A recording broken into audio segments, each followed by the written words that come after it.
Ouch! Hey, what gives? Oh, sorry. That was my marble. Could you pick it up for me, please? No. I don't take kindly to being conked on the head and then being asked to return the weapon to its owner. Who are you, anyway? You're not very nice, are you? You just dropped a marble on my head. Would you be nice to you? I said sorry. Mind you, it was an accident.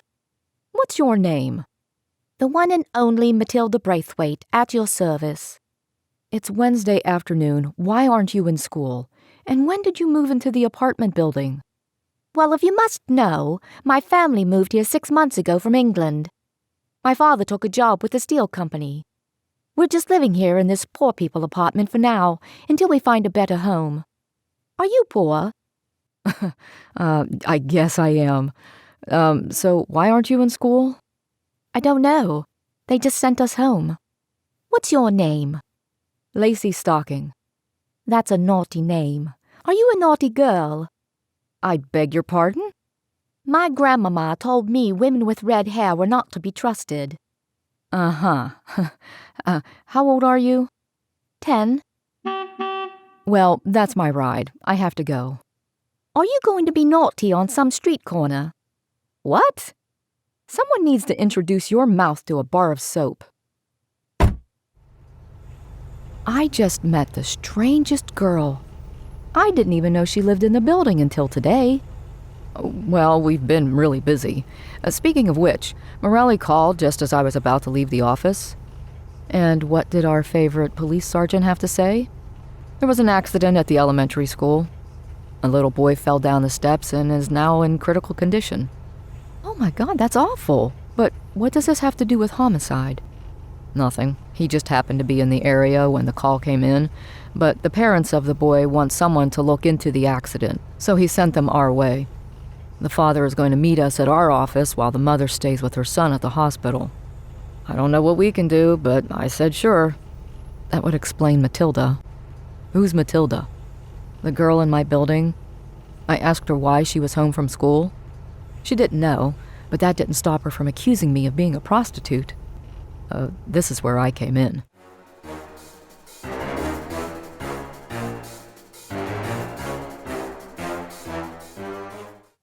As we came out of the elevator, a frantic-looking young man dressed in greasy overalls paced the hallway just outside our locked office door.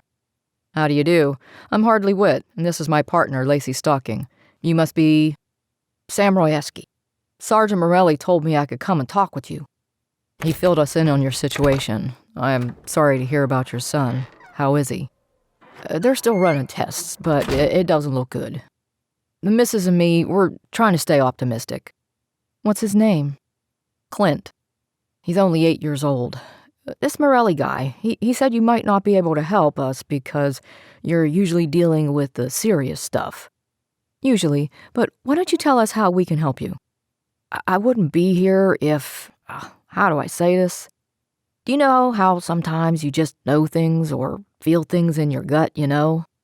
Lacey here is an expert on gut instinct. What is yours telling you? Start at the beginning.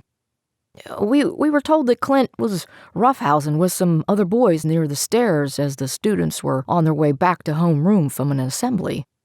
We were told that the hallway was crowded and somehow he was knocked over and fell down the steps. Who told you this? The principal, Mr. Brown. He said him and some of the teachers who were monitoring the hallway at the time interviewed Clint's friends and those who were near him when it happened.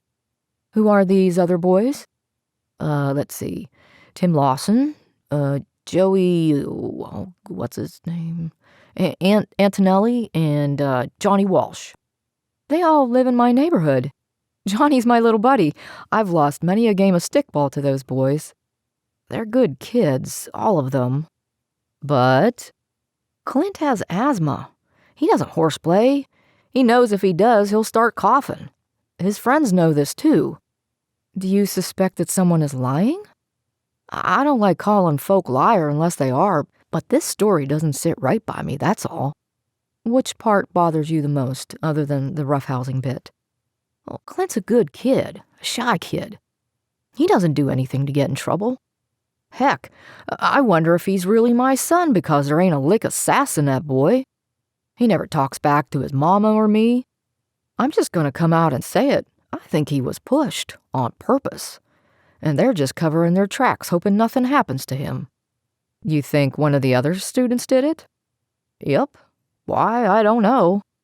You want us to look into this? Can you? I don't have a lot of money. Our fee is usually $25 a day, but maybe we can work something out. Okay, thanks a lot. My old lady and me, we appreciate it. Sam left our office, looking a little less anxious than when he came in. Hardley and I looked at each other, not sure how to proceed, so we decided to divide and conquer. I went home to talk with the boys in my neighborhood, and Hardley went off to the school to talk to the principal and the teachers.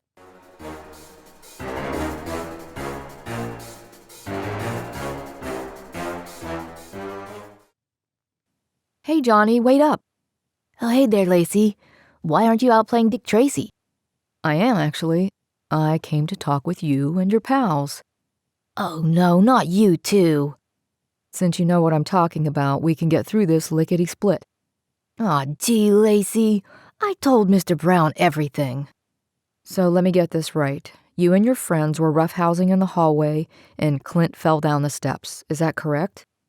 Who told you that? Clint's father said the principal told him that. Are you saying that didn't happen? There was a huddle of kids at the top of the steps, and before we knew it, we saw Clint tumbling downstairs. Honest, Lacey, we weren't horseplaying. Why are you asking me questions? You only solve crimes. Am I under arrest? No, you didn't do anything wrong. No, Clint's mom and dad want to know what happened, and I'm just helping them out. No fooling. Scout's honor. This is where you ask if I saw anyone suspicious. That's right. Did you? Nope. The hall was crowded and everyone was in a hurry is all I saw. What about Joey and Tim? Did they see anything? Nah, same thing as me. It happened so fast. Is Clint gonna die? I'm not sure, but don't you worry about your friend. He's being taken care of and you did nothing wrong. My stomach hurts.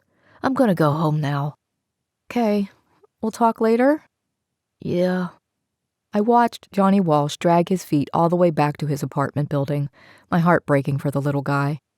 I don't often question myself when taking on a case, but this seemed unnecessary, especially because kids were involved. I made up my mind to call Hardley as soon as I got inside my flat and tell him I didn't want to work on this case. But I met Matilda standing on the second-floor landing. I saw you talking to that little boy. That's Jonny. You've probably seen him at school. Are you friends with him, then? We know each other. His mom and I go shopping together sometimes. Is he in trouble? Why would he be in trouble? No reason. Just that little boy fell down the steps. Pushed down, more like it. Pushed? Oh. Were you there when it happened? The hall was crowded. I heard someone scream. Did you meet with the principal and tell him what you heard? He didn't ask me, just those boys. Is he dead, that boy? I think those are enough questions for today. I need to make a phone call. Excuse me. Calling your boyfriend? I don't have a boyfriend. My grandmama told me if women don't get married, their faces shrivel up like prunes. Go home, Matilda.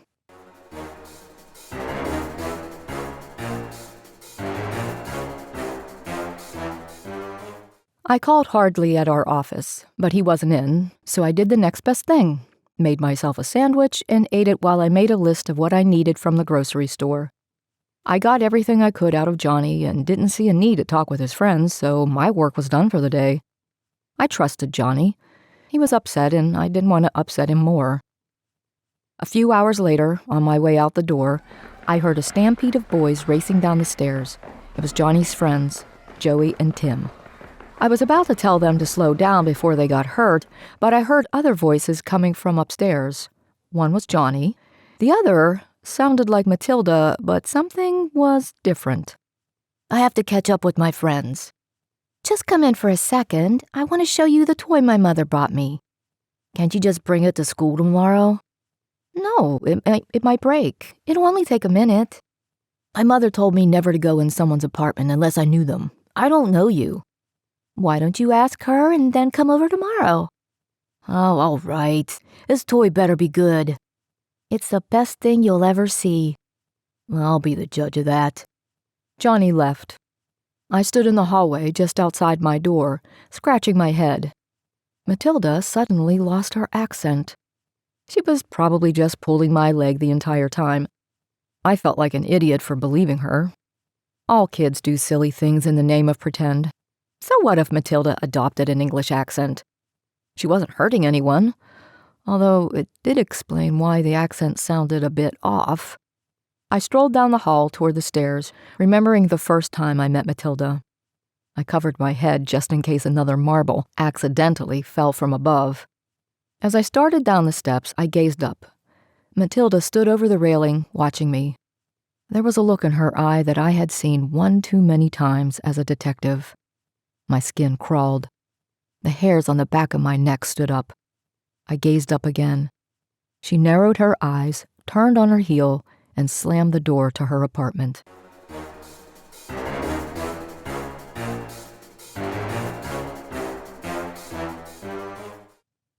That night, Hardley finally called me and told me what he gathered from talking with the principal and some of the teachers at the school. Mr. Brown seemed to be brushing this under the rug, almost like he was trying to avoid a scandal. Kids trip and fall all the time at school, so I don't get it. Do you think he's trying to cover for someone? Like who? The teachers who were in the hallway at the time of the accident didn't see anything out of the ordinary. There was a lot of running toward the stairs, but no roughhousing like Mr. Royeski said the principal had told him. So it was just an accident and nothing more? It looks like it. I stopped by the station and told Marelli. He wasn't surprised. Seemed to think Clint's parents are the overprotective sort and might be trying to cover all bases. Unless... Unless what? Unless their son dies, and they're just preparing for what happens next. Maybe that's why Principal Brown was making it sound like it was no big deal. If something happens to Clint, parents might have the board fire him. I don't know. I'm not cold-hearted, but I feel like we're wasting our time. And if they don't have the money to pay us, I'll feel like a heel for taking it from them. Then why don't we take a ride out to Mr. Royeski's place of work tomorrow and tell him we can't help him? Good idea. Pick me up at 9? I couldn't sleep a wink that night, so after a quick breakfast of coffee and toast, I jumped into my clothes, ran a comb through my hair, and raced out the door. I don't know how it happened, but the next thing I knew, my foot slipped on the top step and the rest of me followed. I banged my elbow off a step and heard something go crunch as I slid down the stairs in the roughest sled ride of my life. Luckily, I was aware enough to grab onto one of the spindles to stop myself from plummeting all the way to the landing. Lacey, you up there? Come on, I'm double parked. Help me. Jeepers, what happened? You all right? Did you hit your head? You break your neck? Don't move. Will you shut up long enough for me to answer? I hurt my arm, nothing else. At least I don't think so. How in the hell did you fall anyway? I was running late. My foot hit the top step and that was all she wrote. Why do you smell like grease? Come to think of it, I do, don't I? It's not on your jacket. Not on your hands. Not on your skirt. Oh, it's on your shoe. You got a gob of axle grease on your shoe. Huh? How? I haven't worn these shoes in ages. Hold on. Huh. Someone put a dab of grease on the top step. We'll worry about that later. Right now, get me to the doctor. I think I broke something.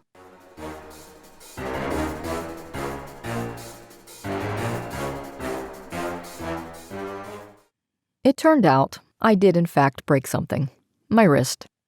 A few hours later, I walked out of the doctor's office with my arm in a cast and a sling, and my ego bruised worse than my backside. Hardley drove me home and promised to make me a very late lunch, but I had something else on my mind, an itch I needed to scratch. Why do you have your lock-picking tools in your hand? Call it a hunch. Does this hunch have a name? Apartment 302, Matilda Braithwaite. The little English girl? I don't think she's English. I overheard her talking with Jonny Walsh yesterday, as American as you and me. I just want to check on some things. You know how I feel about this. Think of it this way, it might be in her best interest. How so? I've never seen her parents. I've never even heard them upstairs.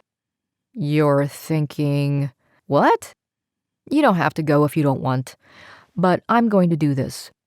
You can start my lunch while I'm being, what is it you Pittsburghers call it? Nebby? I'm going to be Nebby right now. Fine, I'll be a neb-nose too. You keep an eye out while I knock on the door. Mr. and Mrs. Braithwaite? Hello? Anyone there? I'm a downstairs neighbor and I want to talk to you about your daughter. Press your ear to the door. Hear anything? Nothing. Okay, I'm going in. It was worse than I expected. The place was bare, no furniture except the items that came with the apartment. The kitchen sink was filthy with food-crusted plates. The overflowing garbage smelled raw. Liquor bottles were scattered about the place. A man's dirty overalls were strewn over the back of a kitchen chair. In the bedroom, a mattress, neatly made, lay on the floor. The closet was filled with pretty little dresses, perfectly lined up. Same with a few pair of shoes meticulously placed in a row on the floor. Next to the shoes was a metal container, once filled with peppermints, that had a very strong smell of axle grease. I didn't need to open it to know this. The smell was that strong. I had seen enough. I got out of there as fast as I could and dragged Hardley downstairs to my flat and told him what I had found. Calm down. Why would a little girl put grease on the steps to make you... Oh, no. Let's not jump to conclusions. I'm calling Marelli. I think we have a neglect case on our hands.